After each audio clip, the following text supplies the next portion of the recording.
अस्सलाम वालेकुम व्यूअर्स। आज हम देखेंगे कि सप्लाई के तार कैसे लगाते हैं। चलिए वीडियो को स्टार्ट करते हैं। उससे पहले चैनल को लाइक, शेयर और सब्सक्राइब कर दीजिए। सबसे पहले तार को छुरी के साथ थोड़ा सा ऊपर से काटेंगे।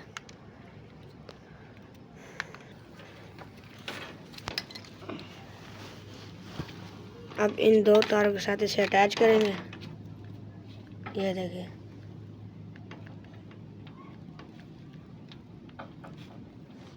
इस तरह अटैच कर देंगे। फिर अब दूसरी तार को इसके साथ अटैच कर देंगे।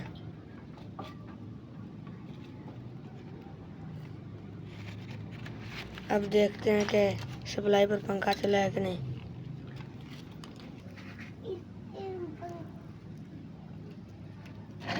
देखिए हमारा पंखा बिल्कुल तैयार हो चुका है, चल चुका है, आप देख सकते हैं।